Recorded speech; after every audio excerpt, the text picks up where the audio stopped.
अच्छा सुनो, सब्सक्राइब करते वक्त ना घंटी बजा देना ताकि जब मैं ऑनलाइन आऊँ तो तुम्हारे फोन की भी नमस्कार दोस्तों, आप सभी का स्वागत है हमारे YouTube चैनल पर। तो आज हम बात करेंगे DElEd BTC exam 2023 latest update के बारे में।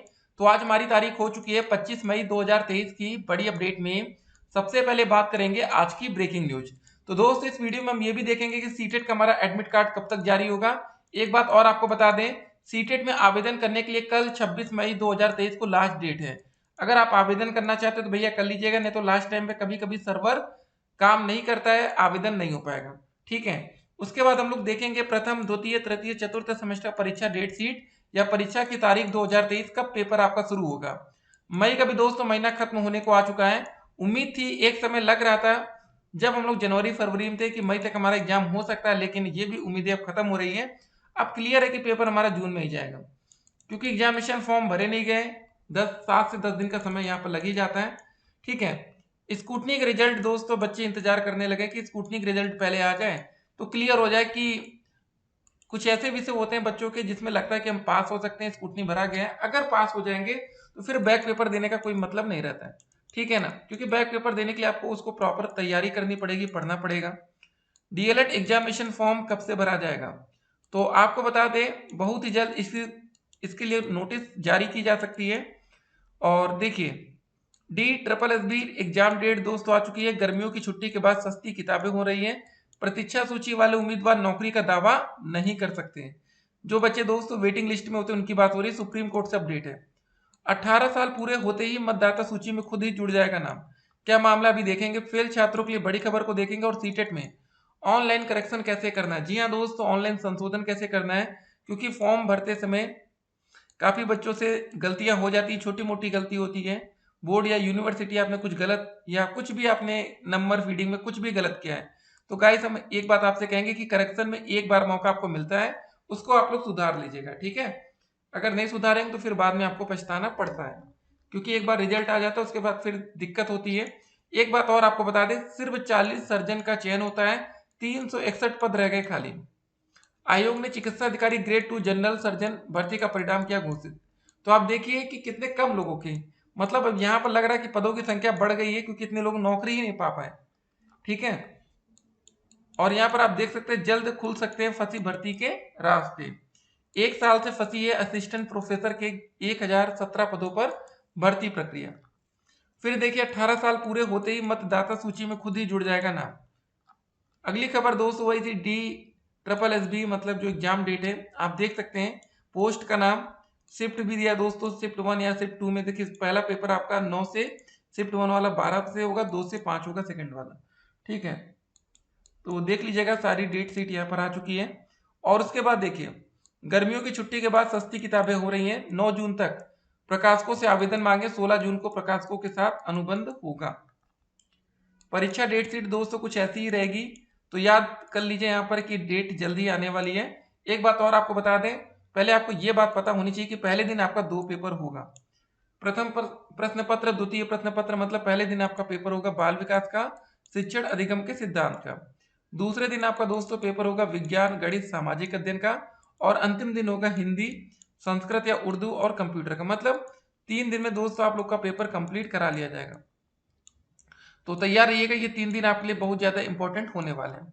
उसके बाद दोस्तों आप देख सकते हैं तृतीय सेमेस्टर परीक्षा डेट शीट में, यहाँ पर भी पहले दिन आपका 2 पेपर होगा, दूसरे दिन 3 पेपर और तीसरे दिन भी 3 पेपर। मतलब 1 2 3, 3 दिन में आपका पेपर कंप्लीट हो जाएगा।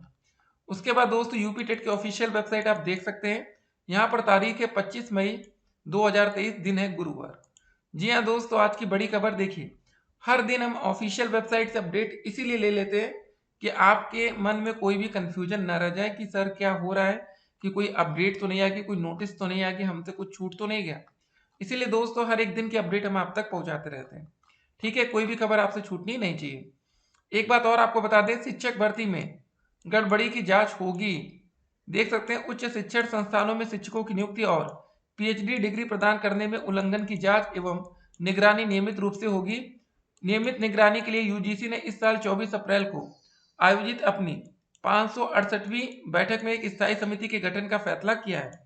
शिक्षकों की नियुक्ति और पीएचडी डिग्री प्रदान करने में कोई अनियमितता मिलने पर यूजीसी ने गंभीर कार्रवाई की चेतावनी भी दी है। तो देख सकते हैं। फिर अगली खबर देखते हैं दोस्तों कि सुप्रीम कोर्ट ने एक फैसले में दोहराया है कि चयन के बाद नियुक्ति से रह गए प्रतीक्षा सूची में रखे गए उम्मीदवार नियुक्ति का दावा नहीं कर सकते हैं। न ही अदालत यह आदेश दे सकती है कि प्रतीक्षा सूची वाले को नियुक्ति किया जाए। पीठ ने यह आदेश कर्नाटक में शिक्षकों की भर्ती मामले में दिया है। तो आप देख सकते हैं कि हर जगह शिक्षक भर्ती का जो मामला है भाई कोर्ट तक, सुप्रीम कोर्ट तक पहुंच ही जाता है। तो अभी उत्तर प्रदेश में उम्मीद करते हैं एक बड़ी वैकेंसी हमें जल्द ही प्राइमरी लेवल पर देखने को मिलेगी। अब बच्चे दोस्तों ये भी कह रहे हैं कि पहले बीएड बीटीसी का जो फैसला हमारा है ना, ठीक है, जुलाई में इसका फैसला आने वाला है। अंतिम फैसला सुप्रीम कोर्ट का होगा। अगर बीएड छात्रों की जीत हो गई तो फिर बीएड के छात्र कभी भी प्राथमिक शिक्षक भर्ती से बाहर नहीं होंगे। अब देखिए, बीएड को प्राथमिक शिक्षक भर्ती में रखने का एक ही बेस है, एक ही आधार है 6 महीने का ब्रिज कोर्स, ठीक है। लेकिन 69,000 शिक्षक भर्ती में जिन बच्चों ने नियुक्ति पत्र ले लिया, नौकरी आज कर रहे हैं बिना ब्रिज कोर्स के, भैया नौकरी अच्छी खासी चल रही है। लेकिन जब बच्चे डीएलएड या बीटीसी की डिमांड करते हैं कि सर हमें टीजीटी या अन्य वैकेंसी में मौका दिया जाए, तब ब्रिज कोर्स इनको याद नहीं आता कि ब्रिज कोर्स भी कराकर बीटीसी के बच्चों को या डीएलएड के बच्चों को नौकरी दिया जा सकता है। तो दोस्तों ये जो फैसला आएगा ना, बहुत ही ज्यादा इंपॉर्टेंट होने वाला है। और आगे देखिए इस खबर को, सुप्रीम कोर्ट ने एक फैसले में दोहराया है कि ये सब बातें थी। न्यायाधीश पीएस नरसिम्हा की पीठ ने यह आदेश कर्नाटक में सहायक शिक्षकों की भर्ती के मामले में दिया है। इस मामले में 2016 में शिक्षकों की भर्ती की गई थी। अंतिम सूची में 5 उम्मीदवारों का चयन किया गया और शेष उम्मीदवारों को प्रतीक्षा सूची में रख दिया गया। कुछ समय के बाद एक शिक्षक ने पद से त्यागपत्र दे दिया। उनके खाली हुए स्थान पर प्रतीक्षा सूची में रखे गए व्यक्ति ने दावा किया, जब सरकार ने उनका आवेदन नहीं सुना और कहा कि वह प्रतीक्षा सूची की अवधि के 6 माह में आवेदन नहीं आया है, इसलिए उन्हें नियुक्ति नहीं दी जा सकती। इस पर उम्मीदवार ने कर्नाटक हाई कोर्ट में रीट याचिका दायर कर दी। जी हाँ दोस्तों, मतलब एक बच्चे ने वहां पर से इस्तीफा दे दिया था। उस वजह से जो बच्चे वेटिंग लिस्ट में थे सोचे चलो ठीक है, देखते हैं कि वो बच्चा निकल गया, उनकी जगह हमें रख लिया जाए। हाई कोर्ट ने राज्य सरकार को आदेश दिया कि वह नियम के अनुसार प्रतीक्षा सूची में रखे गए उम्मीदवारों को नियुक्ति करे। हाई कोर्ट ने कहा कि प्रतीक्षा सूची की अवधि 6 माह तक की होती है। यह तभी समाप्त होती है जब सरकार नई नियुक्तियों के लिए विज्ञापन जारी करे, ठीक है। सरकार ने नई नियुक्तियों के लिए विज्ञापन जारी नहीं किया है। वही सरकार ने प्रतीक्षा सूची वालों को सूचित भी नहीं किया था कि सूची की अवधि समाप्त होने वाली है। इसलिए उम्मीदवार के देरी से आने की कोई समस्या नहीं है, क्योंकि यह उसकी गलती नहीं थी। कर्नाटक सरकार ने हाई कोर्ट के इस फैसले को सुप्रीम कोर्ट में चुनौती दी। सुप्रीम कोर्ट ने सरकार ने हाई कोर्ट के फैसले को निरस्त कर दिया। कोर्ट ने कहा कि प्रतीक्षा सूची सरकार पर बाध्यकारी नहीं होती, वह उम्मीदवारों को नियुक्ति दे। प्रतीक्षा सूची का प्रकाशित होना उम्मीदवारों के हितों का सृजन नहीं करता है।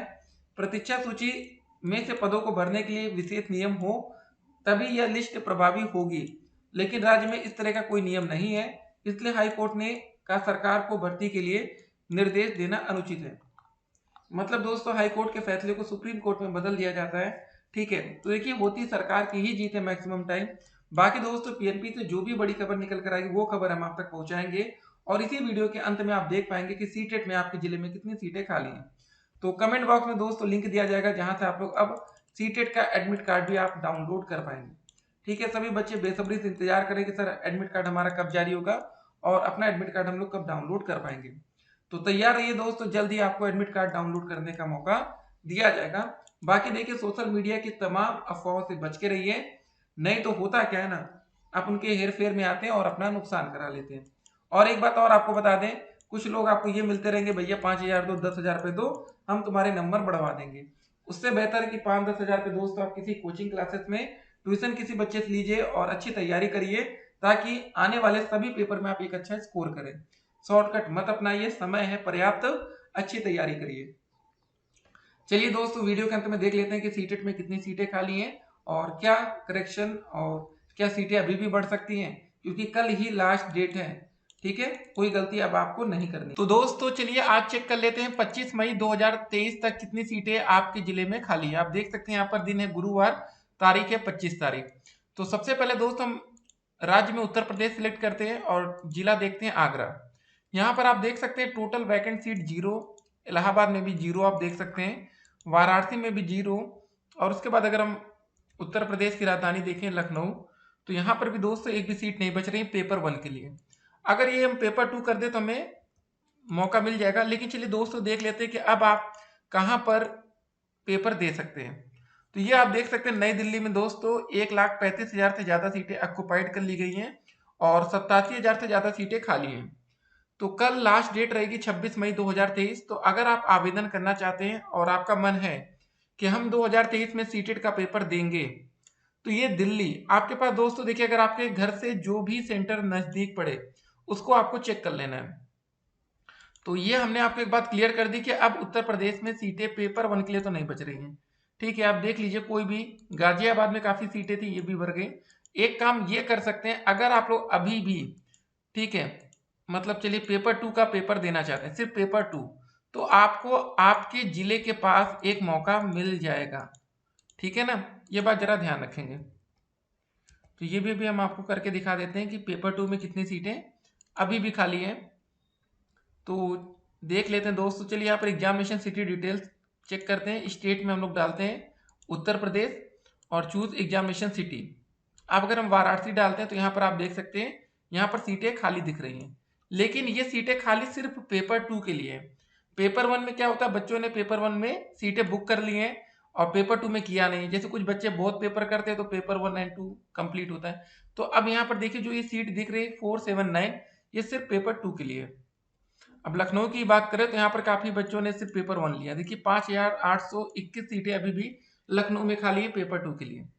ठीक है, तो अगर आपका मन है कि चलो हम सीटेट का पेपर देंगे, तो आपको 1,000 रुपये खर्च करना पड़ेगा सिर्फ पेपर 2 एग्जाम के लिए। अगर आप दोनों विषय का पेपर देते तो आपको 1,200 रुपये लगते।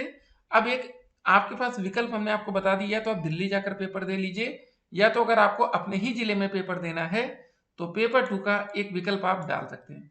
चलिए, कल लास्ट डेट है 26 मई 2023 को। तो ऑल द बेस्ट सभी बच्चे जिन बच्चों ने आवेदन कर दिया है। और अब दोस्त इसका एडमिट कार्ड भी जल्द ही जारी होगा।